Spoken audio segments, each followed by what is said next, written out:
2025년 6월 미국 조지아주에서 벌어진 현대자동차 기술자 300명 집단 체포 사건은 단순한 법적 문제를 넘어서 세계 산업 지형을 흔든 중대한 도화선이었습니다. 우리는 지금 이 순간을 조지아 쇼크라고 부르지만 실상은 미국의 전략적 자멸이었습니다. 트럼프 대통령은 기술 유출이라는 명분으로 한국 국적 기술자들을 체포했지만 그 본질은 한국 기술이 미국을 위협하는 수준에 도달했다는 두려움의 표출이었습니다. 이게 정말 기술 유출입니까? 아니면 미국 산업의 무능을 감추려는 정치쇼였을까요? 동의합니다. 그런데 여기서 하나 짚고 넘어가야 할 부분이 있어요. 미국 언론은 처음엔 이를 안보 사안이라고 포장했지만 실제로는 미국 내 기업들의 로비가 큰 역할을 했습니다. GM, 포드, 심지어 일부 테슬라 라인도 현대기아의 공급 속도와 품질에 밀리고 있었고, 이를 견제하기 위한 압력이 트럼프에게 집중되었다는 보고가 많았습니다. 백악관이 자국 산업을 보호하기 위해 동맹국 인력을 희생시켰다는 거죠. 그럼 미국은 과연 지금도 동맹을 운운할 자격이 있습니까? 바로 그겁니다. 한국이 단순한 부품 공급국이었던 시절과는 달리 지금은 배터리 기술, 자율주행 칩셋, 전고체 배터리 양산 능력 등에서 세계 최정상에 올라섰어요. 그런데 미국은 여전히 한국을 하청 국가로 착각하고 있는 거죠. 조지아 공장에서 체포된 인력들 중 절반 이상이 박사급 연구원들이었고 그중 일부는 미국 국방부 산하 친환경 이동체 프로젝트에도 협력하고 있었습니다. 그런데 그런 사람들을 기술 범죄자 취급한 겁니다. 이건 명백한 모욕이고 동맹을 무시한 처사입니다. 그렇지만 한 가지 반론도 제기되고 있어요.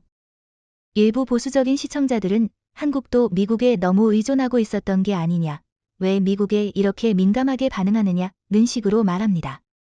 어떻게 생각하세요? 좋은 질문입니다. 하지만 지금의 한국은 예전의 의존적 위치가 아닙니다. 이미 삼성 SDI, LG에너지솔루션, SK온은 유럽, 인도, 중동까지 자체 생산 거점을 확보하고 있습니다. 조지아 사건 직후 불과 3주 만에 현대는 전기차 라인을 전면 철수하고 사우디아라비아와 30조 원 규모의 신규 협약을 체결했죠. 이건 의존이 아니라 전략적 이동입니다. 그리고 미국이 이런 결정적 순간에 동맹을 배신했다는 건 스스로 신뢰를 걷어찬 겁니다. 실제로 그 여파는 미국 내부에서도 치명적이었습니다. 조지아 공장 셧다운과 동시에 미시간, 알라바마, 텍사스 공장까지 가동률이 급감했고 미국 전기차 수출 물량은 단 2주 만에 18% 급감했어요. 그리고 중요한 건 그 여파가 단순히 산업계에만 그치지 않았다는 거예요. 백악관 경제참모진은 이 사태를 2025년판 리먼 브라더스라고까지 불렀고 한 정치 분석가는 트럼프는 300명을 체포하면서 300만 미국인의 일자리를 잃게 만들었다고 지적했어요. 맞습니다. 이건 단순한 경제적 피해가 아닙니다. 이재명 대통령은 이 사건을 계기로 국가 주권 침해로 간주하고 국제사법재판소 ICJ에 정식 제소 준비에 들어갔고 동시에 미국산 전기차 부품에 대한 무기한 보류 조치를 선언했습니다. 워싱턴은 당황했고 트럼프는 뒤늦게 특사 파견을 시도했지만 서울은 이런 지하에 거절했죠. 우리가 더 이상 미국의 눈치를 보던 나라가 아님을 세상에 천명한 순간입니다. 이 과정에서 일본과 중국은 아주 기묘한 움직임을 보였습니다. 중국의 시진핑은 CATL을 미국 시장의 대체 공급자로 밀어넣으려 했고 일본의 이시바 총리는 혼다와 닛산을 조용히 백악관에 연결시켰습니다. 그런데 미국 소비자들이 그걸 받아들였습니까? 아니죠. 미국 내부 소비자 조사 결과 일본 차는 낡고 중국 차는 위험하다, 한국 차는 유일하게 신뢰할 수 있는 전기차라는 응답이 무려 68%에 달했어요. 결국 이 조지아 쇼크는 한국의 기술 우위와 도덕적 정당성을 세계에 입증한 계기가 되었죠. 2025년 7월 3일 전 세계 경제방송이 일제히 긴급 속보를 띄웠습니다. 현대자동차, 미국 전기차 생산 전면 철수 발표 단 한 문장이었습니다. 하지만 그 한 문장이 미국 산업의 자존심을 무너뜨리고 디트로이트를 다시 무릎 꿇게 만들었습니다. 이번엔 금융이 아니라 제조업이 붕괴했고 그 진원지는 바로 서울이었습니다.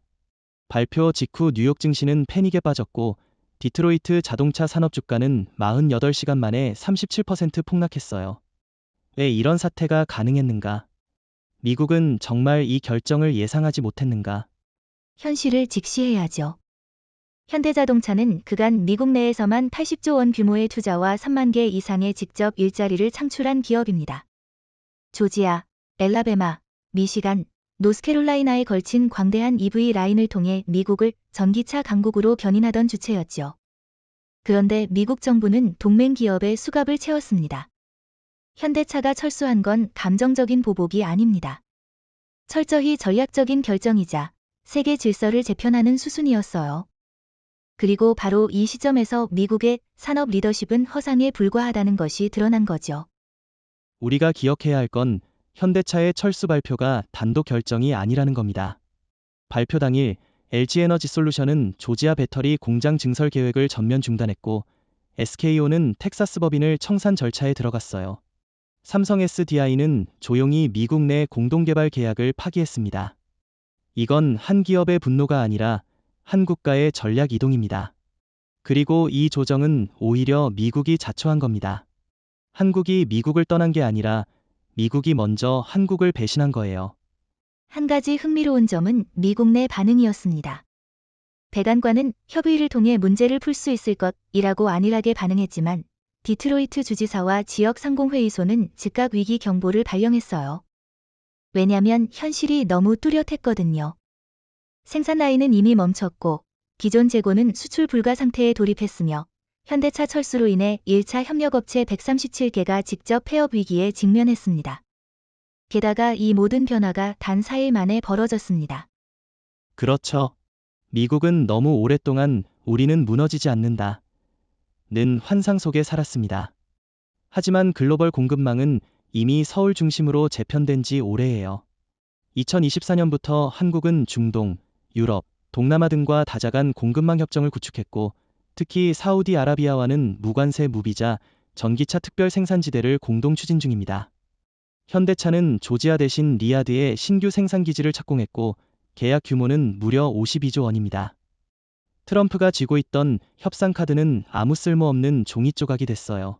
그런데 일부 미국 언론은 여전히 한국의 결정은 지나치다고 말합니다. 동맹이라면 이해하고 기다려야 한다는 식의 논조죠. 이에 대해선 어떻게 보시나요? 그건 전형적인 제국주의적 시각입니다. 왜 미국이 실수하면 이해해야 할 일이고 한국이 정당한 대응을 하면 지나치다고 말하는 겁니까? 우리가 동맹이라면 상호 존중이 기본입니다. 그런데 미국은 그 기본을 무너뜨렸고 한국은 상식적으로 반응한 것뿐이에요. 그리고 이 결단은 단순한 철수가 아니라 공급망 주도권을 완전히 장악하겠다는 선언이었습니다. 현재 유럽연합, 인도, UAE, 브라질이 한국 측에 공급 계약 요청서를 보내고 있다는 사실 미국은 알고나 있나요? 심지어 캐나다, 멕시코조차도 한국에 직접 전기차 공장 유치 제안을 보냈죠. 반면 미국은 아직도 트럼프가 해결해 줄 것이다라는 허상을 믿고 있습니다. 이번 사건이 보여주는 가장 큰 진실은 바로 이것입니다. 미국은 더 이상 기술 선도국이 아닙니다. 글로벌 산업의 신중심은 서울, 정확히 말하면 판교, 울산, 광주의 삼각 네트워크로 옮겨갔습니다. 그리고 중요한 건 이것입니다. 트럼프 정부는 현대의 철수를 과소평가했고 그것이 시장 전체의 패닉으로 이어졌습니다. 월스트리트는 이틀 만에 200조 원 규모의 시가총액이 증발했고 디트로이트는 일명 검은 수요일 이후 다시 한번 산업 붕괴 도시로 전락했습니다. CNBC 앵커가 트럼프는 중국보다 더 미국 경제에 해를 끼친 인물이라고 발언한 게 괜한 말이 아닙니다. 현대차 철수는 단순한 이탈이 아닌 패권의 교체였습니다. 2025년 7월 5일 미국 백안과는 문자 그대로의 혼돈 그 자체였습니다.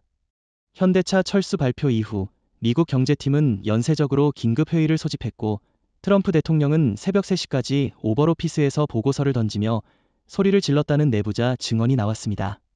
그런데 그보다 충격적이었던 건 대통령 집무실에서 찍힌 단 한 장의 사진입니다. 트럼프가 한국 특사 앞에서 무릎을 꿇고 있는 장면. 전 세계 외신은 이를 슈퍼파워의 항복이라 명명했고 미국의 지위가 실제로 무너졌다는 상징으로 받아들였습니다. 그 사진은 한미 동맹 역사상 최악의 순간을 포착한 기록입니다. 미국 대통령이 한국 고위 외교관 앞에서 두 손을 모으고 무릎을 꿇다니요. 그건 단순한 외교적 제스처가 아니라 그들이 얼마나 절박해졌는지를 보여주는 현실입니다. 당시 트럼프는 우리는 디트로이트를 잃었다. 이 사태를 멈춰야 한다. 제발 다시 돌아와 달라 고 호소했다고 전해졌습니다. 그런데 그 간청이 통했을까요? 아니죠. 서울은 아주 차갑게 그리고 정확하게 반응했습니다. 대통령실은 단 한 문장으로 미국 측 요청을 일축했어요. 한 번 꺾인 신뢰는 회복되지 않는다. 이재명 대통령의 외교팀은 그 어떤 사적 접촉도 차단했고 대신 국제사회에 메시지를 던졌습니다. 대한민국은 이제 협박과 모욕 앞에 침묵하지 않는다. 이 말이 미국에게 어떤 의미였을까요? 과거라면 조율과 타협이 있었겠지만 이번엔 없었습니다. 트럼프는 전통적 힘의 논리를 들이밀었지만 그것이 더 이상 통하지 않는 세상이 된 겁니다. 특히 흥미로웠던 점은 이 사태를 바라보는 미국 내 반응입니다. 공화당 내부조차도 등 돌리기 시작했어요. 일부 의원은 트럼프는 경제를 말살하고 외교를 파괴했다 면서 차기 대선 불출마를 요구했어요. 민주당은 더 거셌죠. 이건 매국에 가깝다. 동맹을 무릎 꿇게 만들고 결국 자신이 무릎을 꿇는 꼴이 되었다 고 강하게 비판했어요. 미국 언론들은 이 장면을 대통령의 항복으로 묘사했고 미국 국민들 사이에서는 자존심에 큰 상처를 입은 분위기였습니다. 그러나 트럼프는 왜 무릎을 꿇을 수밖에 없었을까요? 저는 그 배경을 정확히 짚고 싶습니다. 바로 미국 경제의 근간이 흔들렸기 때문이에요. 디트로이트와 애틀랜타 공장이 마비되면서 GM, 포드, 리비안, 심지어 테슬라까지 납품 지연과 공급망 중단에 직면했고 미국 전기차 생산은 주간 단위로 32% 감소했어요. 이것은 무릎 꿇기가 아니라 파산 회피 시도였습니다. 그는 외교적 자존심보다 경제적 공황을 막는 게 더 중요하다고 판단한 겁니다. 하지만 문제는 이 시점에서도 한국은 미국을 신뢰하지 않았다는 거죠. 그렇죠. 트럼프는 외교를 거래로 생각했지만 한국은 이번엔 완전히 다른 언어로 대응했어요. 서울은 단순한 투자 회복이 아닌 관계의 구조 자체를 재설계하고 있었거든요. 이재명 대통령은 트럼프의 편지를 읽고도 회신하지 않았습니다. 대신 한국 외교부는 유럽연합, 아세안, 중동 블록과 다자 공급망 협약을 확대했어요. 심지어 리야드에서는 K-모빌리티 수교 행사가 열렸고 거기서 발표된 슬로건은 이랬습니다. 우리는 서울과 함께 전진한다. 이 메시지를 트럼프는 어떻게 해석했을까요? 그건 매우 뼈아픈 선언이었겠죠. 미국이 주도했던 글로벌 산업 질서에서 더 이상 워싱턴이 중심이 아니라는 신호였으니까요. 그리고 이건 단지 자동차 산업에 국한된 문제가 아니었어요. 삼성의 반도체 계약, LG의 배터리 파트너십, SK의 AI 서버칩 공급까지 미국 내 모든 기술 생태계가 서울과의 협력을 전제로 움직이고 있었는데 그 축이 한순간에 무너졌습니다. 백악관은 이에 대한 대응책을 내놓지 못했고 결국 사과와 무릎이라는 선택지를 택한 거예요. 그러나 신뢰는 그렇게 간단히 회복되지 않죠. 그럼에도 불구하고 미국 일부에서는 한국이 너무 강경하게 나온다. 한국이 미국을 무시하고 있다. 는 반응도 있습니다. 이런 시각에 대해선 어떻게 보세요? 그건 일종의 위선입니다. 미국은 동맹을 무시하고 공장 폐쇄의 책임을 한국에 전가했고 기술자들을 범죄자 취급했어요. 그러면서도 우리는 아직 중심이다라는 착각을 유지하고 싶었던 거죠. 그러나 시대는 변했고 기술과 공급망은 힘이 있는 자에게로 움직입니다. 그리고 지금 그 힘은 한국에 있습니다. 무시당한 쪽은 미국이고 존중받아야 할 쪽은 한국이에요. 이건 감정의 문제가 아니라 구조의 전환입니다. 더 이상 과거로 돌아갈 수 없다는 이야기입니다. 2025년 7월 6일 워싱턴 정가를 뒤흔든 또 하나의 파문이 터졌습니다. 전날 자정 무렵 백악관 내부에서 촬영된 충격적인 사진이 외신을 통해 전 세계로 유출됐죠.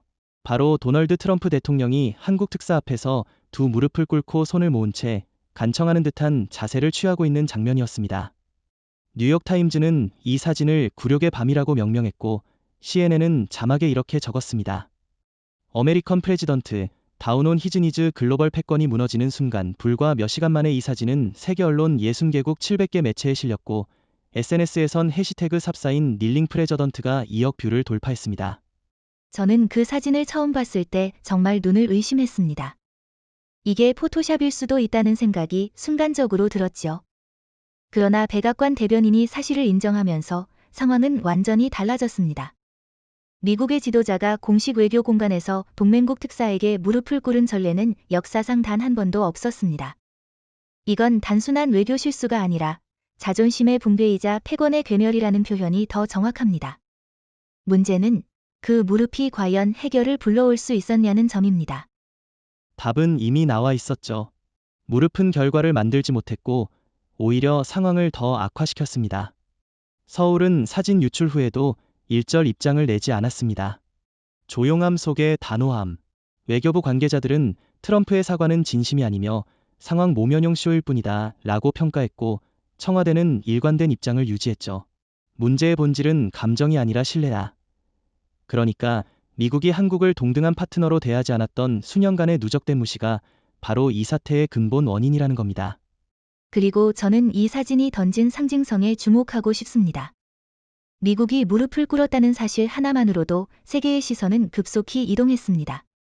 브뤼셀에서는 유럽연합 집행위가 한국을 새로운 글로벌 핵심 공급망 파트너로 인정해야 한다는 공동 성명을 냈고, 아부다비에선 UAE 왕세자가 직접 서울을 방문해 장기 공급 계약 체결을 논의했습니다. 단 한 장의 사진이 외교의 판을 뒤집고 산업 전선의 줄을 다시 긋게 만든 거예요. 역사에서 이런 장면은 1세기에 한 번 나올까 말까입니다. 맞습니다. 그리고 이런 극적인 전환이 가능했던 건 한국의 준비 때문이었습니다. 단순한 기술력뿐 아니라 정치적 결단력, 외교 전략, 국민적 자존심까지 모든 요소가 결합된 결과였죠. 한미동맹은 지난 70년간 군사적 종속 위에 쌓여 있었습니다. 그러나 이번 사건을 계기로 한국은 처음으로 스스로의 손으로 테이블을 뒤엎고 새로운 조건을 제시한 셈입니다. 이 장면은 향후 국제질서 재편에서 교과서에 실릴 수 있는 순간입니다. 미국은 더 이상 제안자가 아니며 요청자일 뿐이라는 것이 이 사진 한 장으로 드러났습니다. 여기서 흥미로운 대목이 하나 있습니다. 일본과 중국의 반응이었죠. 이시바 시게루 총리는 미국이 동맹국 앞에 무릎 꿇은 것은 있을 수 없는 외교적 굴욕이라며 비난했고, 중국의 CCTV는 한국이 동맹을 모욕했다고 공격했습니다. 그러나 정작 세계 여론은 정반대였죠. 뉴질랜드, 캐나다, 독일 등은 일제히 한국의 독립적 태도를 지지했고, 특히 젤렌스키 우크라이나 대통령은 SNS에 자존의 정치, 존경합니다 라는 멘션을 남겼습니다.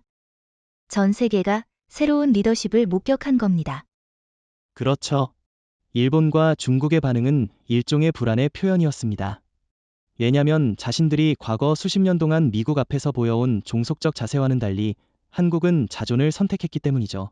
그리고 그 자존이 국제사회에서 압도적인 공감을 얻은 것입니다. 이는 단순히 감정적 승리가 아니라 전략적 전환입니다. 한국은 이번 사건을 통해 실질적인 글로벌 리더로서의 위상을 확보했고, 그 과정에서 미국의 절망은 한국의 기회로 바뀌었습니다. 그런데 일부에서는 여전히 한국이 지나치게 강경하다, 대화의 여지를 남겨야 한다는 목소리도 있습니다.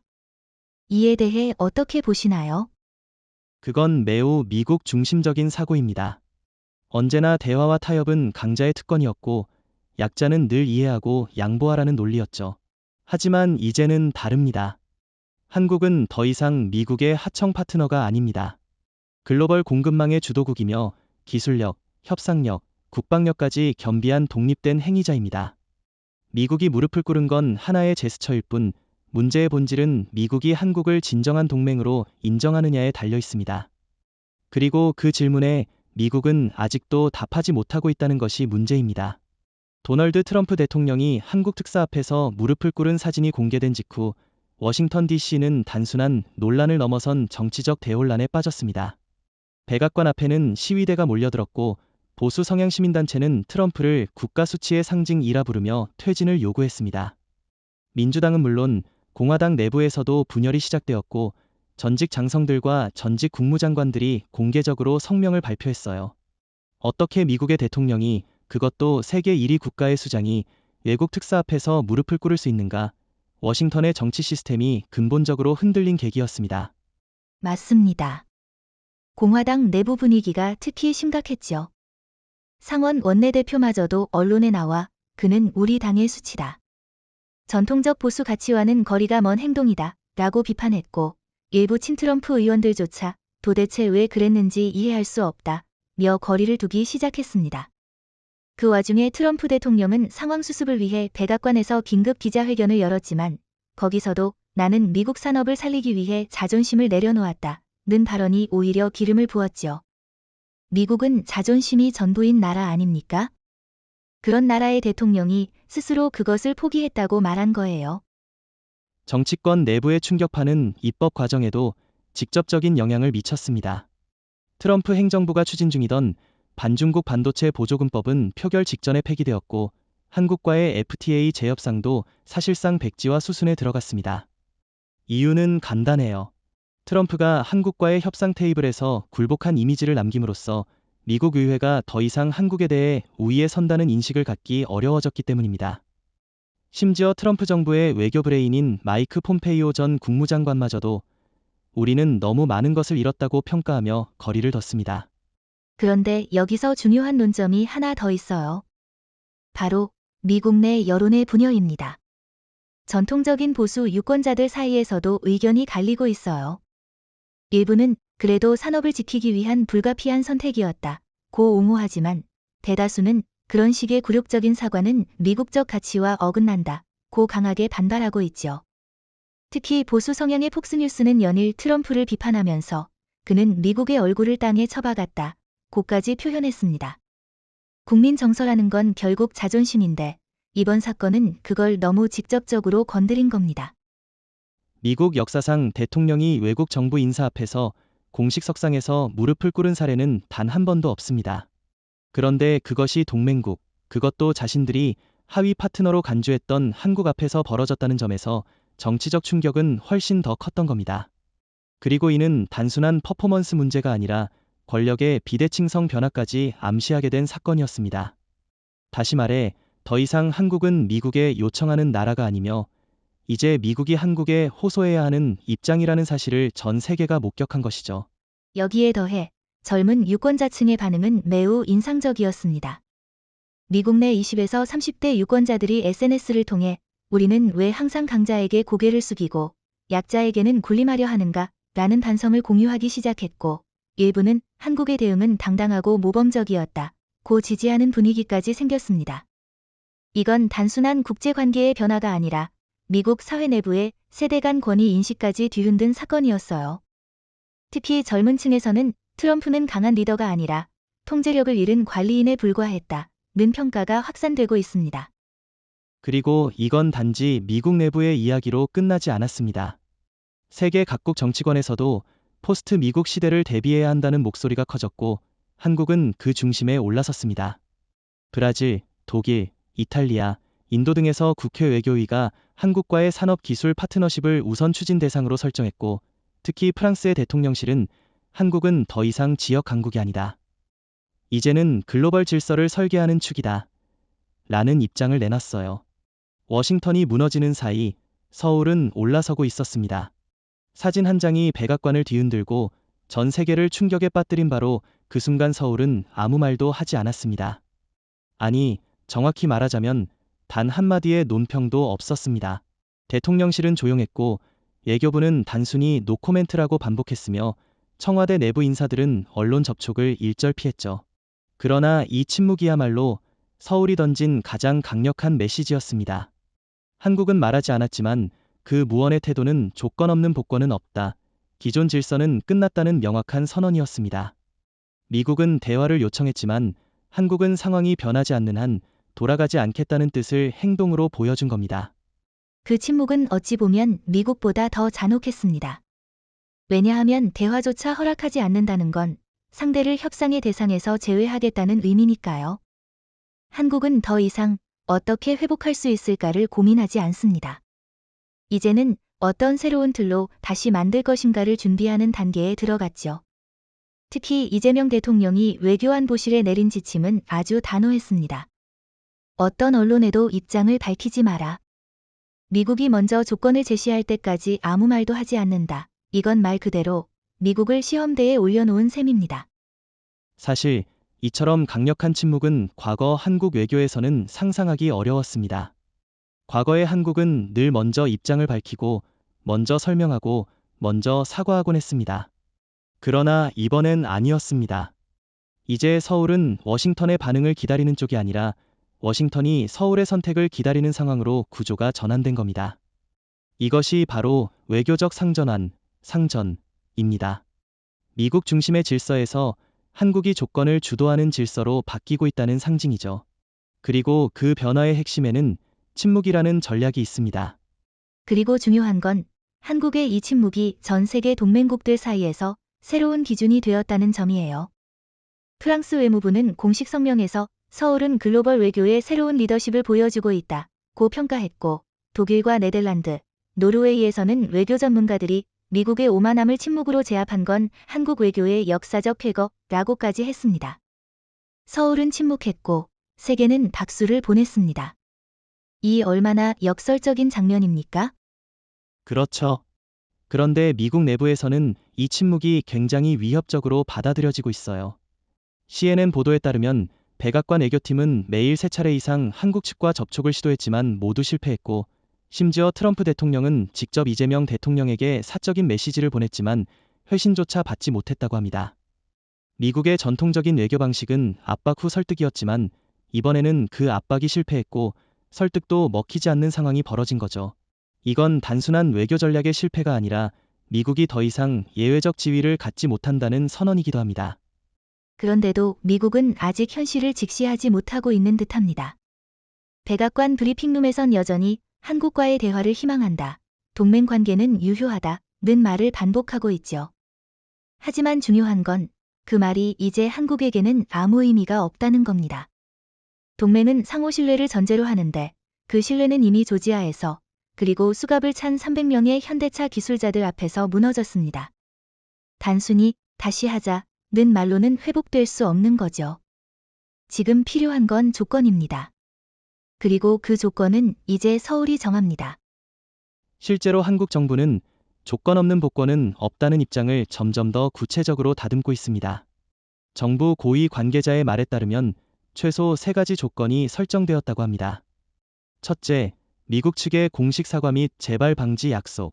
둘째, 현대차 및 LG, SK, 삼성 등 한국 기업에 대한 무역 보복 조치 완전 철회. 셋째, 한미 간 공급망 구조를 한국 중심으로 재협상할 수 있는 제도적 기반 마련. 이 3가지 조건은 이제 서울이 협상의 출발점으로 삼는 기준입니다. 더 이상 미국은 요구를 할 수 없고 제안을 해야 하는 쪽이 된 겁니다. 이 상황은 어쩌면 21세기 국제 질서가 처음으로 비미국 중심으로 이동하는 실질적 첫걸음일지도 모릅니다. 그리고 그 전환의 중심에 한국이 있다는 사실은 우리가 단순한 경제 강국이 아니라 질서 설계 국가로서 자리 잡고 있다는 증거입니다. 중국은 여전히 권위주의 체제라는 한계를 못 벗어나고 있고, 일본은 미군 주둔이라는 구조적 제약 속에 움직이지 못하고 있는 반면, 한국은 기술, 자본, 민주주의, 동맹 네트워크까지 모두 보유한 유일한 동아시아 국가로 부상하고 있어요. 이번 침묵은 그런 국가만이 구사할 수 있는 고급 전략이었습니다. 2025년 7월 중순 글로벌 공급망의 중심축이 역사적으로 이동하는 순간이 기록되었습니다. 바로 서울이 그 자리를 차지한 것이죠. 조지아 사태 이후 한국이 보여준 강경하고도 정교한 외교 전략은 단순히 한미 관계의 위상 변화에 그치지 않았습니다. 그 여파는 즉각 전 세계 산업과 금융 중심지로 확산되었고 그 결과는 놀라울 만큼 빠르게 나타났습니다. 미국이 차지하던 반도체, 전기차, 배터리 공급망의 핵심 연결고리가 서울, 수원, 울산으로 재배치되고 있다는 것이 다수 글로벌 기업의 공식 발표에서 드러났습니다. 이건 단순한 투자 이동이 아니라 축 중심의 재설계입니다. 정확한 표현입니다. 공급망의 재편은 수치로도 명확히 확인됩니다. 지난 2주간 SK온은 유럽 3개국과 6조 원 규모의 배터리 모듈 공급 계약을 체결했고, LG에너지솔루션은 인도와 10년 장기 독점 공급권을 확보했습니다. 삼성 SDI는 독일 바이에른주 정부와 합작 형태의 유럽 배터리 제2기지를 공식화했고, 현대차는 UAE 정부와의 협력을 통해 걸프 지역 전기차 조립거점으로 전환을 선언했어요.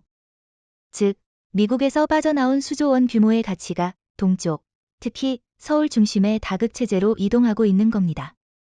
워싱턴은 빠졌고 서울은 올라섰습니다.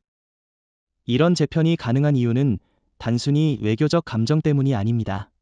더 본질적인 이유는 기술력, 속도, 그리고 협상력의 격차입니다.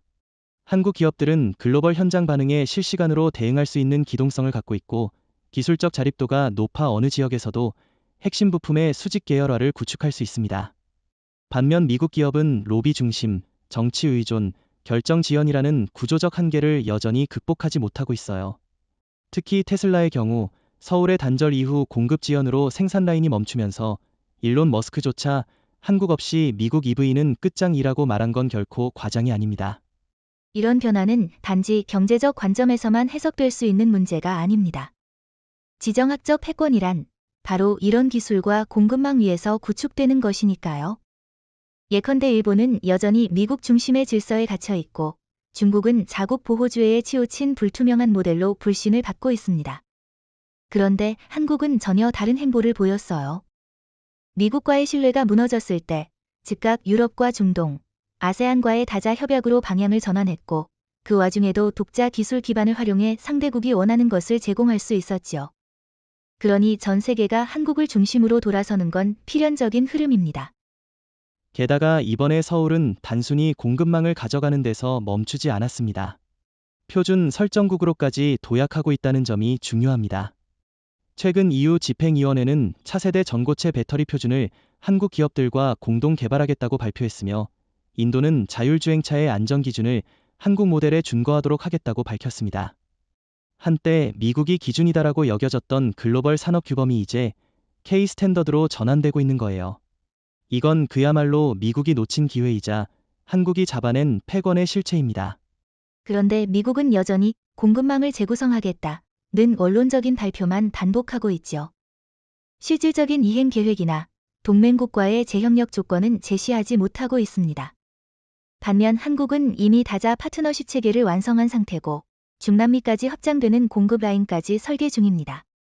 브라질과의 히토류 정제 협력, 아르헨티나와의 니켈 채굴 공동 투자까지 서울은 지금 미국이 그토록 유지하고 싶어 하던 글로벌 하부 구조 전체를 정밀하게 가져오고 있는 셈입니다.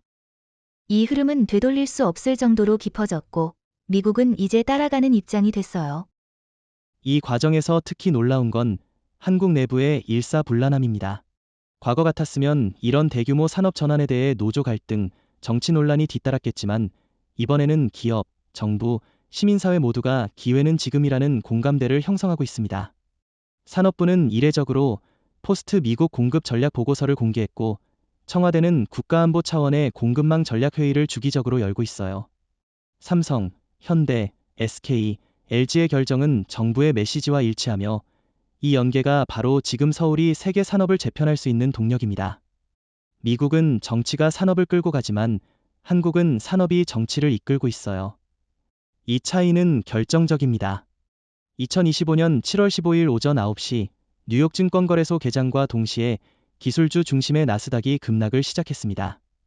불과 3시간 만에 애플, 테슬라, 엔비디아, GM, 인텔, 포드, 퀄컴 등 미국 산업의 상징과도 같은 종목들의 주가가 줄줄이 폭락했고 하루 만에 시가총액 200조 원 이상이 증발했습니다. 블룸버그는 이날을 월가의 블랙먼데이라 명명했고 CNBC는 생방송 중 진행자가 말을 잇지 못한 채 멍하니 전광판을 바라보는 장면이 전 세계에 퍼졌습니다. 하지만 더 무서웠던 건 단순한 조정이 아니라 본질적 신뢰 상실이라는 점이었죠. 그 배경에는 기술 주도권 상실에 대한 글로벌 투자자들의 집단적 인식 전환이 있었습니다. 월가는 단순히 한국의 공급망 이탈이나 현대차 철수만을 걱정한 것이 아닙니다. 그들이 무서워했던 건 미국이 더 이상 기술 표준을 주도하지 못하고 그 자리를 서울이 대체하기 시작했다는 실체였습니다.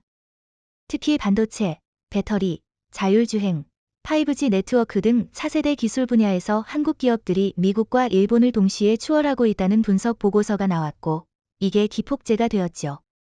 투자자들은 미국의 시대는 끝났고 새로운 리더는 서울이라고 판단한 겁니다. 흥미로운 건 미국 자본도 이미 그 흐름을 알고 있었다는 사실이에요. 한국이 침묵하는 사이 골드만삭스, 블랙록, 모건 스탠리 같은 대형 투자기관들이 비밀리에 서울로 자본을 이전하기 시작했고 최근에는 SK하이닉스, 삼성전자, LG에너지솔루션의 주식을 집중 매수했다는 보고가 확인됐습니다. 이건 단순한 단기 차익 추구가 아니라 장기적 주도권 이동에 대한 포지셔닝입니다. 그리고 이런 움직임은 역설적으로 미국 자본 스스로가 미국 기술의 황혼기를 인정한 셈이죠. 실제로 일론 머스크조차 테슬라는 한국 없이는 미래 전략을 구성할 수 없다 고 트윗했고, 이어서 한국의 기술 교류를 요청하는 비공식 루트가 서울에 전달되었다는 말도 나왔습니다. 그런데 더 이상 상황은 단순한 기술 교류 요청 정도로 해결되지 않습니다. 미국의 기술 주도권은 구조적으로 약화되었고, 반면 한국은 이미 산업 외교 투자 삼각축을 완성했습니다. 월가가 무너진 건 단순한 숫자의 문제를 넘어 신뢰와 상징, 그리고 체계 전체가 붕괴된 사건이었습니다. 우리가 여기서 주목해야 할 건 미국 증시의 반응보다 더 본질적인 변화입니다. 바로 세계 기술 생태계가 미국 중심에서 벗어나기 시작했다는 겁니다. 예를 들어 유럽연합은 차세대 반도체 기술 규격 협의체에서 미국 대신 한국을 파트너로 초청했고, 인도 정부는 자율주행 안전 기준을 미국 DOT 기준에서 K-모빌리티 표준으로 변경하는 초안을 내놓았습니다. 일본은 여전히 미국의 줄을 서려하고 있지만 내부 산업계는 조용히 서울로의 전환을 준비하고 있다는 정황도 포착되었죠. 월가의 붕괴는 미국 기술 리더십의 마지막 경고일 수도 있습니다. 맞습니다. 그리고 이 과정에서 서울의 전략이 더욱 돋보였습니다. 한국은 미국의 무너짐을 기다린 것이 아니라 그 공백을 스스로 채워넣는 데 주력했어요. 무역협회, 산업부, 투자청, 청와대가 하나로 움직이며 글로벌 기술 컨퍼런스를 서울에 유치했고, 전기차, AI, 반도체, 스마트 팩토리 분야의 국제표준 협의체를 직접 주도하기 시작했습니다. 7월 말에 서울에서 개최 예정인 글로벌 첨단 기술 공급망 정상 포럼에는 이미 47개국이 참가 의사를 밝혔고, 그중 미국은 초청받지 못했습니다. 이건 상징이 아니라 실체입니다. 그리고 이 모든 흐름은 국내에서도 큰 자신감을 만들고 있습니다. 과거에는 미국 기업의 투자 발표에 열광하던 국민들이 이제는 우리가 중심이다 라는 감각을 공유하기 시작했어요. 서울 증시는 역대 최고치를 기록했고, 원화는 달러 대비 안정세를 넘어서 강세를 보이며 실내 통화로 부상하고 있습니다. 외국인 직접 투자도 전년 대비 38% 증가했고, 그중 60% 이상이 미국에서 이탈한 자본이라는 점은 더욱 의미심장하죠. 월가의 붕괴는 단순한 금융 위기가 아니라 권력의 방향을 바꾸는 사건으로 기록될 겁니다. 2025년 7월 하순, 워싱턴은 전례 없는 현실에 직면하게 됩니다. 그것은 군사나 무역 갈등이 아닌 외교적 고립이라는 새로운 국면이었습니다. 수십 년간 미국은 국제사회에서 필수 불가결한 동맹국으로 기능해왔지만, 이번 사태를 계기로 유럽과 중동의 주요국들이 점차 미국과의 거리 두기를 선언하고 대신 서울을 새로운 전략적 파트너로 선택하기 시작한 겁니다. 처음에는 일부 관찰자들이 단기적인 외교적 냉각일 뿐이라고 해석했지만, 불과 2주 만에 벌어진 사우디, UAE, 독일, 프랑스, 체코, 폴란드, 터키의 움직임은 이게 단순한 해프닝이 아니라 명백한 외교 재편이라는 것을 증명했습니다. 그중 가장 상징적인 사례가 바로 프랑스와의 관계 변화였죠. 파리에서 열린 한불산업 정상포럼에서 마크롱 대통령은 대한민국은 더 이상 지역 파트너가 아니다. 이제는 유럽의 전략 파트너로서 독자적 안보와 기술 역량을 갖춘 동급의 행위자라고 명시적으로 선언했습니다. 이 발언은 단순한 외교적 수사에 그치지 않았습니다. 프랑스 국방부는 즉시 한국산 K2 흡표 전차의 유럽 도입 가능성을 검토했고, 전기차 배터리 관련해서는 삼성 SDI와 프랑스 르노 간의 합작이 논의되었습니다. 미국이 빠진 자리, 서울이 정확히 들어선 것이죠. 뿐만 아니라 중동에서의 변화는 더 극적이었습니다. UAE는 기존의 미국산 방공 시스템을 부분적으로 폐기하고 대신 LIG넥스원과 하나디펜스의 K 방산 솔루션을 도입하기로 결정했어요.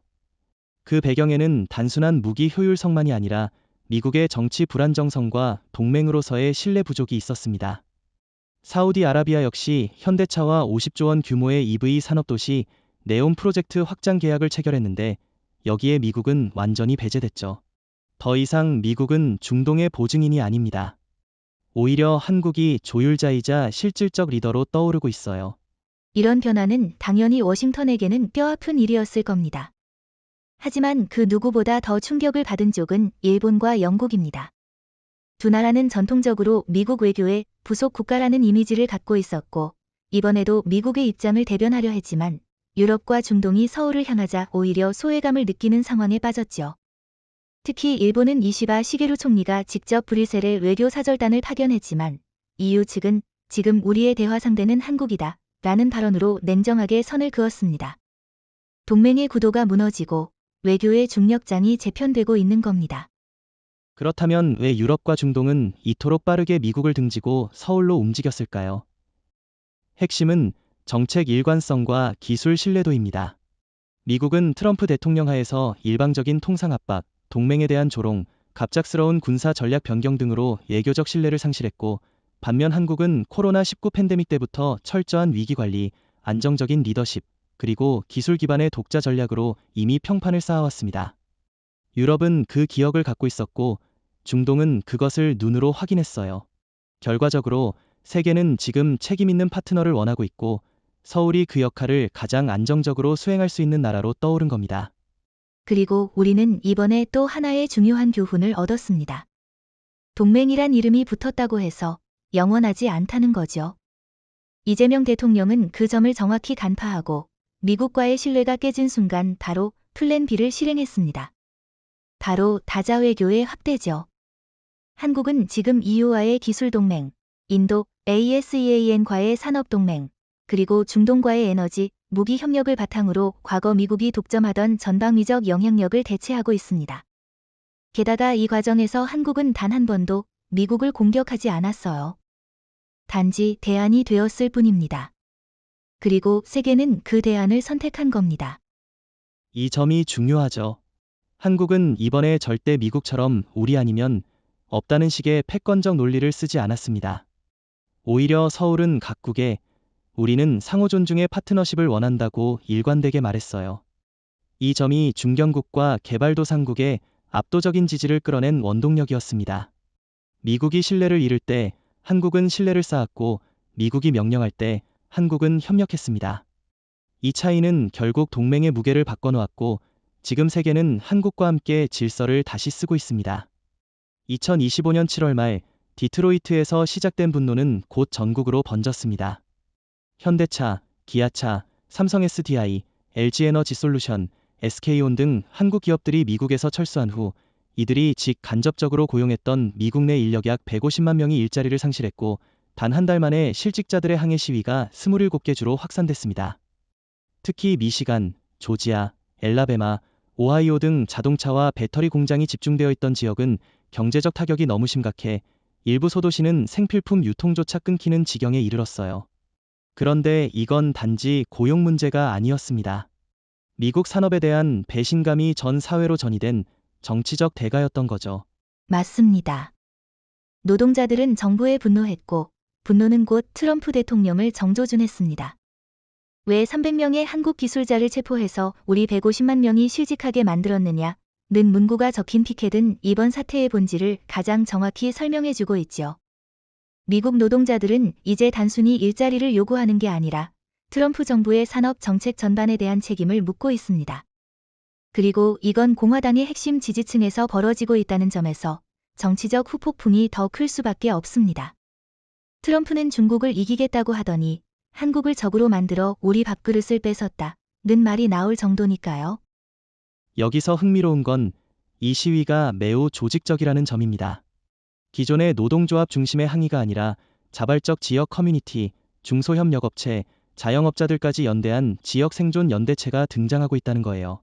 이들은 백악관 앞에서 시위를 벌이는 것에 그치지 않고 각 주지사 사무실, 지방의회, 심지어 공화당 지역 당사까지 항해 행진을 이어가고 있어요. 우리는 잊힌 게 아니라 버려졌다는 슬로건은 트럼프가 2016년부터 외쳐왔던 퍼가턴 피펠이라는 구호를 정반대로 비꼬는 상징으로 번졌고, 그의 정치적 정체성 자체를 부정하는 결과를 낳고 있습니다. 뿐만 아니라 이 실직 사태는 미국 사회 전반의 체감 위기 수준을 비약적으로 끌어올렸습니다. 실업수당 신청 건수가 한 달 만에 300% 이상 증가했고, 식료품 가격은 물류망 붕괴로 인해 상승세를 보이며 저소득층 생계에 직접적인 타격을 줬어요. 특히 배터리 소재와 부품 공급이 끊기면서 미국 내 전기차 생산이 사실상 중단되었고, 이 여파로 충전 인프라 유지 보수까지 연쇄적으로 무너졌습니다. 즉, 실직은 단지 개인의 문제를 넘어 산업 붕괴, 지역 경제 붕괴, 물가 상승, 국가 위기라는 연결고리를 만들어내고 있어요. 그리고 이 모든 원인은 정확히 말하면 백악관의 오판에 있습니다. 그런데 미국 정부는 이 사태에 대해 여전히 책임 회피에만 집중하고 있어요. 트럼프 대통령은 한국이 과민 반응했다. 우리는 부당한 기술 유출을 막았을 뿐이라는 말을 반복하며 오히려 정당성을 주장하고 있지만 이 말이 먹히지 않는 이유는 단순합니다. 결과가 이미 실직이라는 형태로 국민들에게 직접 체감되고 있기 때문이죠. 사람들은 수치보다 냉장고 안의 물가를 믿습니다. 뉴스보다 자기 집 앞의 실업률을 봅니다. 그리고 그 결과 트럼프 정부에 대한 불신은 단지 정책 실패 수준이 아니라 국가 배신이라는 감정으로 전이되고 있는 겁니다. 게다가 이번 사태는 정치권을 완전히 둘로 쪼개버렸습니다. 민주당은 트럼프의 산업보복 조치를 경제적 자해로 규정하고 탄핵 소추까지 거론하고 있고, 공화당 내부에서도 차기 대선을 준비하는 인물들이 트럼프와는 다른 길을 외치기 시작했습니다. 미국 정치가 이렇게 분열된 건 매우 이례적인 일입니다. 워싱턴 포스트는 이를 신경제 전쟁 내전이라고 표현했을 정도예요. 그리고 그 전쟁의 불씨가 된 것이 바로 한국과의 신뢰 파괴에서 비롯된 현대차 사태였다는 사실은 누구도 부인할 수 없습니다. 2025년 7월 28일 워싱턴 정치권을 뒤흔든 내부 유출 문건이 하나 있었습니다. 그 문건은 백악관 내부에서 작성된 비공식 외교 메시지, 다시 말해 도널드 트럼프 대통령이 직접 작성한 자필 서한이었고, 수신자는 다름 아닌 대한민국의 이재명 대통령이었습니다. 해당 서한의 존재는 처음엔 부인됐지만 곧 미국 내 고위 외교 라인을 통해 유출되면서 진위가 확인되었죠. 내용은 놀라웠습니다. 트럼프 대통령은 서한에서 한미 동맹의 미래를 지키기 위해 과거의 오해를 풀고자 한다는 표현을 시작으로 한국 기업들의 복귀를 위해 개인적으로 나서겠다는 파격적인 제안을 포함하고 있었습니다. 놀라운 건 서한의 문체였어요. 기존 외교문서라면 최소한의 형식과 격식을 갖추기 마련인데, 이 서한은 거의 개인적이고 감정적인 어조로 가득 차 있었습니다. 이재명 대통령께 저는 당신의 지도력과 원칙에 경의를 표합니다. 우리가 다시 마주 앉을 수 있기를 바랍니다. 전 세계가 보고 있습니다. 라는 구절은 오히려 구회장처럼 느껴질 정도였죠. 그리고 더 충격적인 대목은 트럼프 대통령이 300명의 기술자 사건은 본인의 정치적 판단 미스였으며 한국 측의 분노를 충분히 이해한다는 사과의 뜻을 암시했다는 점입니다. 이건 트럼프식 외교에서는 극히 이례적인 일이죠. 맞습니다. 그동안 트럼프는 절대 사과하지 않는 인물로 알려져 있었고 미국의 실수를 인정하는 표현조차 꺼려왔던 사람입니다. 그런데 이번 서한에서는 명백한 반성의 뉘앙스와 함께 당장 한국과의 대화 통로를 복원하겠다, 무역 장벽 철폐와 보조금 법 개정도 검토하겠다는 내용을 언급했어요. 게다가 한국 없이 미국의 전기차 산업은 생존 불가라는 문장이 포함되면서 미국 내부에서도 논란이 커졌습니다. 미국 대통령이 자국 산업의 존망을 동맹국에 의존한다고 명시한 건 전례 없는 일입니다. 백악관 내부에서도 일부 참모진은 이 서한이 국가적 자존심을 망쳤다고 격분했지만 트럼프는 고집을 꺾지 않았다고 전해졌습니다. 여기서 우리가 주목해야 할 점은 바로 타이밍입니다.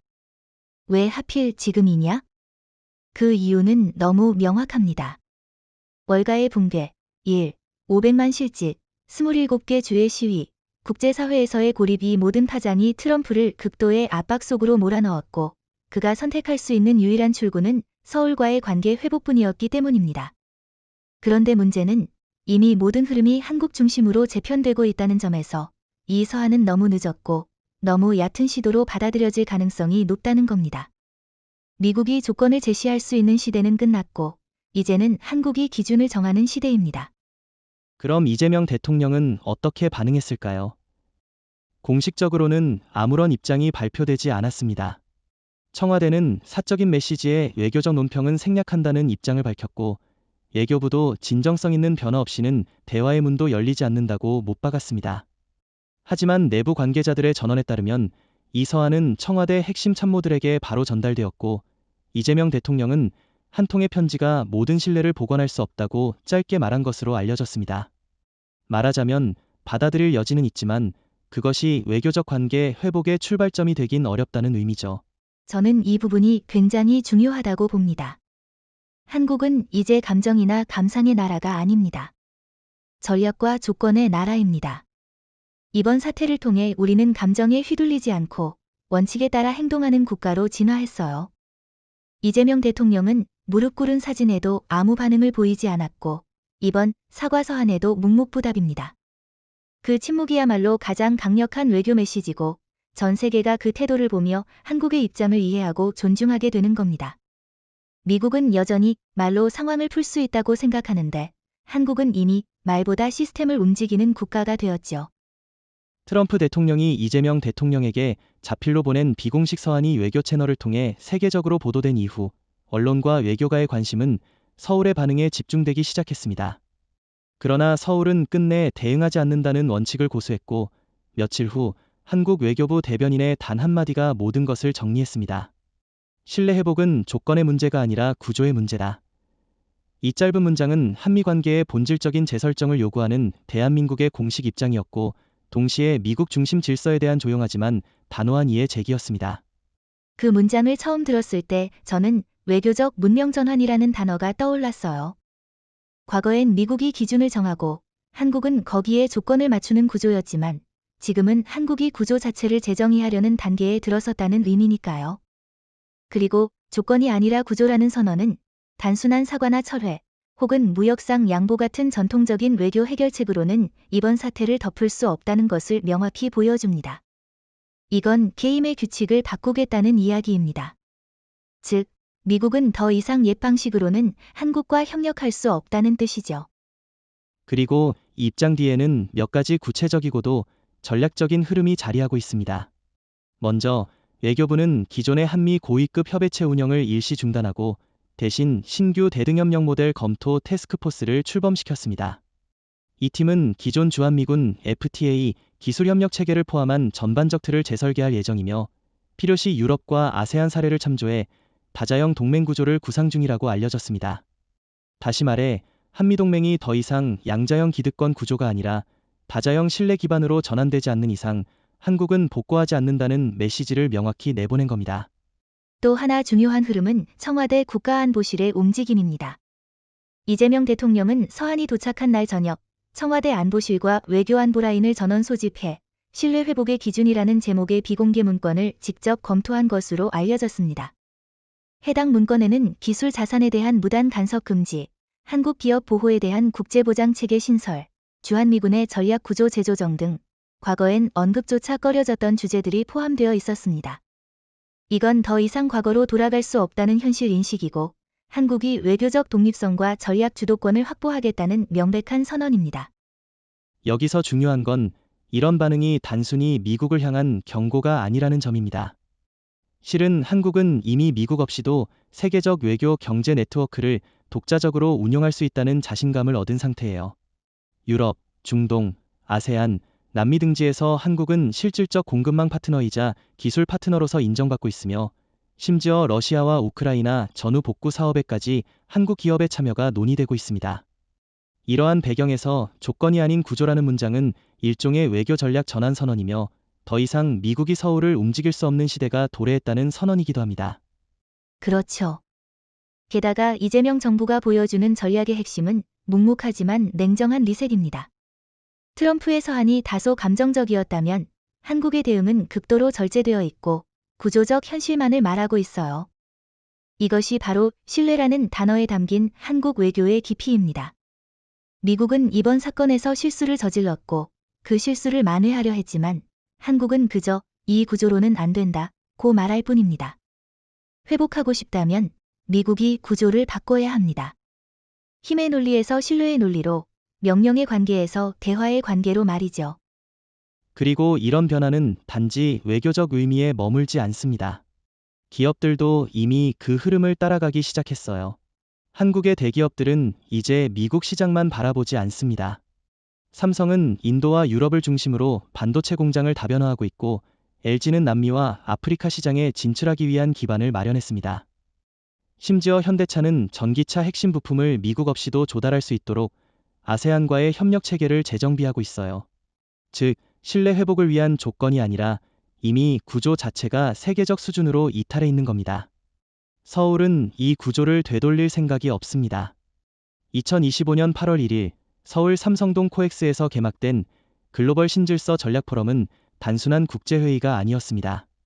총 50개국 정부 대표단 130여 개 글로벌 기업, 그리고 운, EU, 에스인, 아프리카 연합 등의 다자기구가 참가했고 주최국인 대한민국은 단연 중심에 섰습니다. 포럼의 핵심 키워드는 단 하나였습니다. 포스트 워싱턴 프레임워크, 즉 미국이 배제된 새로운 세계 산업 외교 질서를 구상하는 테이블이 서울에서 공식 출범한 겁니다. 미국의 불참이 의도된 것이었는지 묻는 기자의 질문에 외교부 장관은 단호히 말했습니다.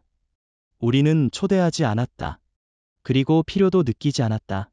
그 발언은 곧바로 전 세계로 퍼졌습니다. 파이낸셜 타임즈는 한국이 세계 외교의 새 구조를 열었다 고 썼고, 르몽드는 워싱턴이 빠진 자리를 서울이 채우기 시작했다 고 분석했습니다. 이 포럼의 의미는 단지 미국의 부재가 아니라 그 공백을 한국이 능동적으로 메우고 있다는 데 있습니다. 사실 미국은 그간 수십 년간 외교, 산업 규범을 지배해왔고 세계는 늘 그 틀 안에서 협상했지요. 하지만 이제 서울은 더 이상 그 틀에 맞추는 국가가 아니라 새로운 틀을 설계하고 주도하는 국가가 되었습니다. 이건 전환이며 반란이 아니라 진화입니다. 이재명 대통령의 개막 연설은 그 전환의 철학을 가장 잘 보여줬습니다. 우리는 경쟁하지 않습니다. 우리는 설계합니다. 힘으로 얻는 자리가 아니라 신뢰로 만들어낸 구조를 추구합니다. 이 말은 단지 미국에 대한 선언이 아니라 전 세계 중견국과 개발도상국들에게 강력한 대안을 제시한 것이었죠.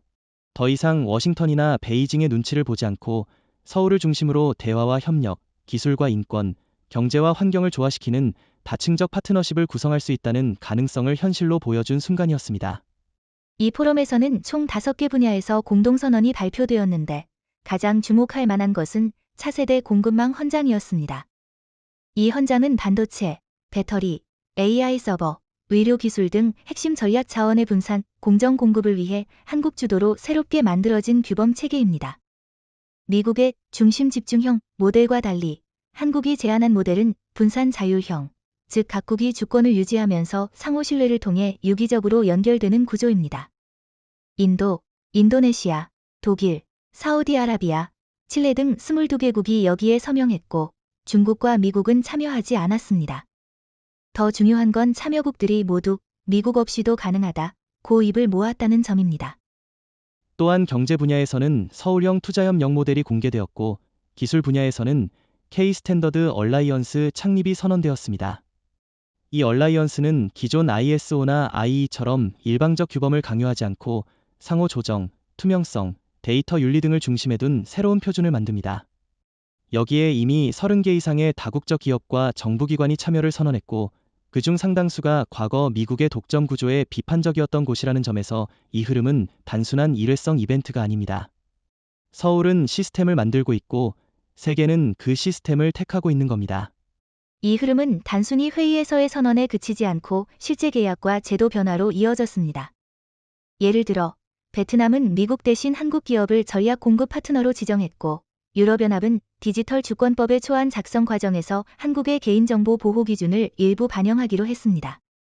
케냐와 칠레는 서울과의 기술협력 협정을 통해 미국에 의존했던 원자재 수출 구조를 다변화하기로 결정했습니다. 이런 움직임은 미국 입장에서는 고립 그 자체이며 한국 입장에서는 독립과 주도의 실체화입니다.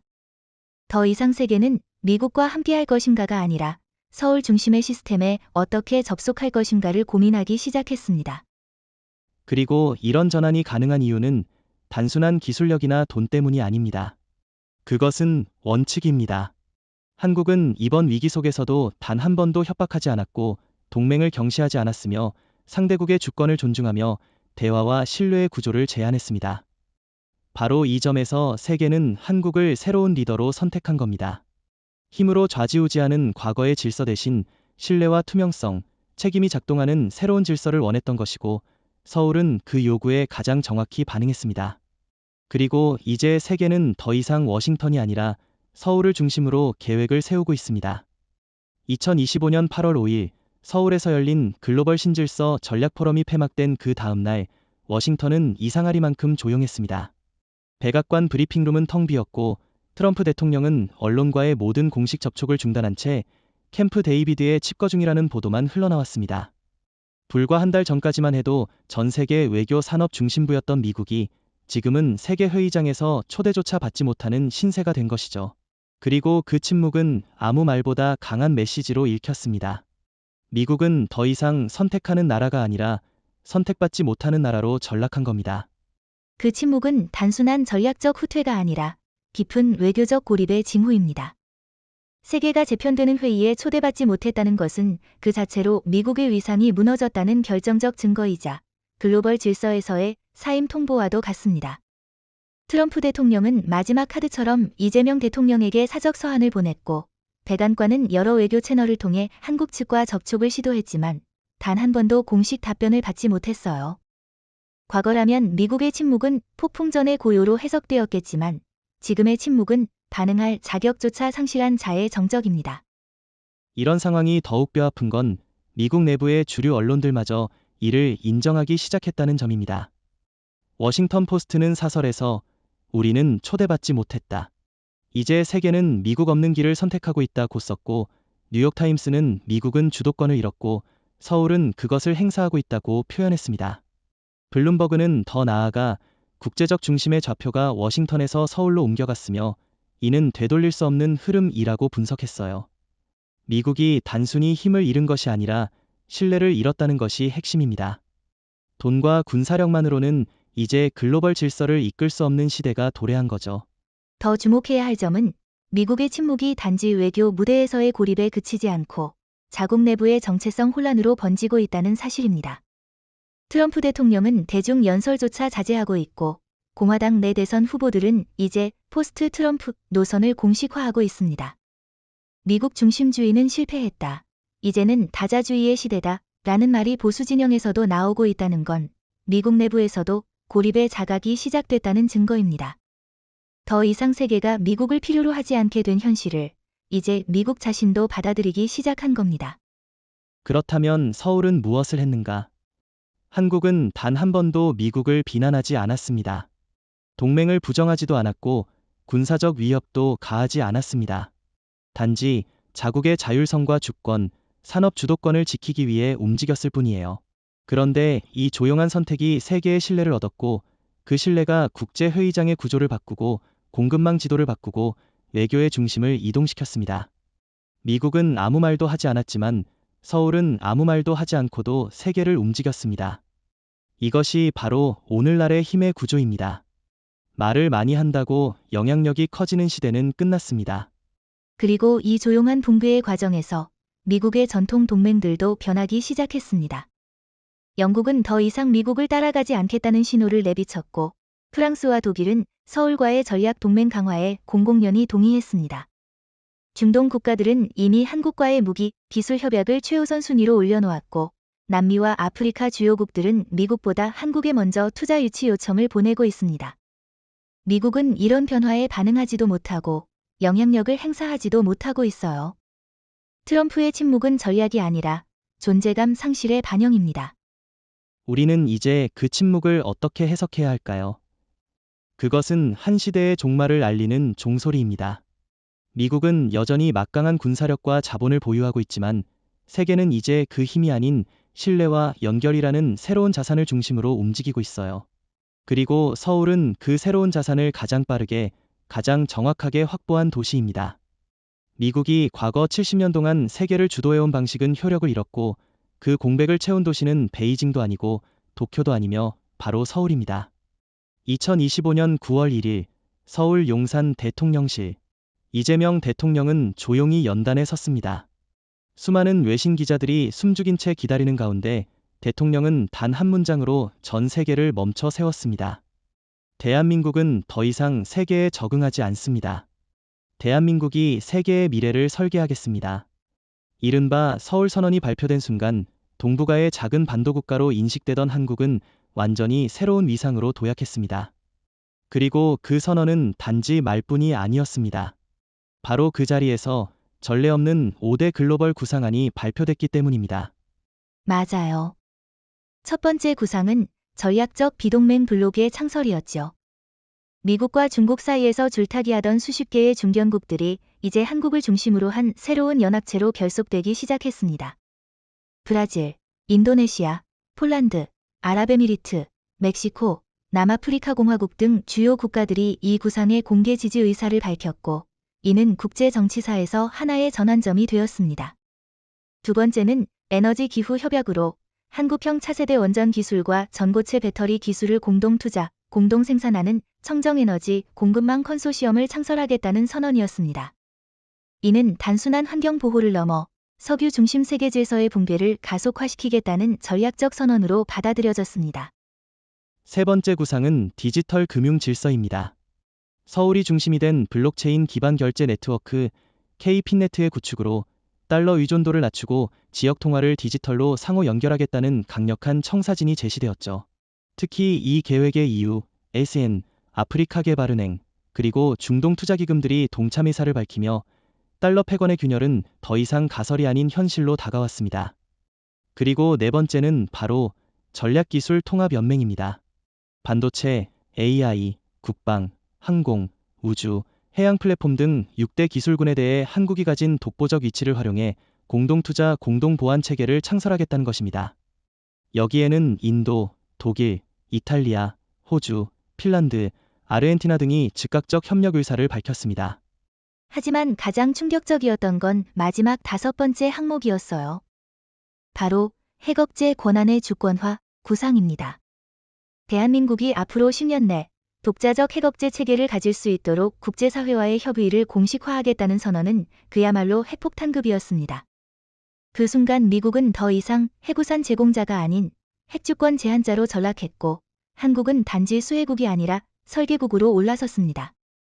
그리고 중요한 건 이 선언들이 일방적 선언이 아니라는 겁니다. 모든 항목마다 이미 구체적 파트너가 존재했고 추진 일정표가 나와 있었으며 다자간 협약 초안까지 동시 발표되었어요. 다시 말해 서울은 비전을 말한 것이 아니라 계획을 공개한 것입니다. 전 세계는 이 선언 앞에서 격렬하게 반응했습니다. CNN은 한국이 설계한 세계에서 미국은 어디에 있는가라며 반문했고, 르몽드는 트럼프의 미국이 말하는 동안 이재명의 한국은 세계를 움직였다고 보도했습니다. 그렇다면 이 서울 선언은 단순히 정치적 포지셔닝이었을까요? 아닙니다. 그건 설계 철학의 전환이었습니다. 과거 20세기까지는 무역과 자본이 세계를 설계했지만 21세기 중반에 들어선 지금은 기술, 신뢰, 연대, 지속 가능성이 설계 도구가 된 것이죠. 그리고 그 모든 요소를 종합적으로 확보하고 있는 국가가 한국이라는 사실은 더 이상 놀라운 일이 아닙니다. 그것은 수십 년간의 외교적 정교함, 기술 혁신, 교육 인프라, 그리고 국민의 집단지성이 만들어낸 결과입니다. 마지막으로 서울 선언 이후 벌어진 비공식 정상통화에서 일본 총리가 한국 대통령에게 남긴 말이 보도되었습니다. 우리는 이 순간을 준비하지 못했다. 당신들은 준비돼 있었다. 이 말은 일본뿐 아니라 수많은 전통 강대국들의 내면을 대변하는 고백이자 자백이었습니다. 그리고 이제 세계는 서울을 바라보며 묻고 있습니다. 당신들이 설계할 세계는 어떤 모습입니까? 그 질문은 끝이 아니라 새로운 시작을 의미합니다. 대한민국이 세계를 설계한다는 것, 그것은 가능성의 선언이 아니라 현실의 진입입니다.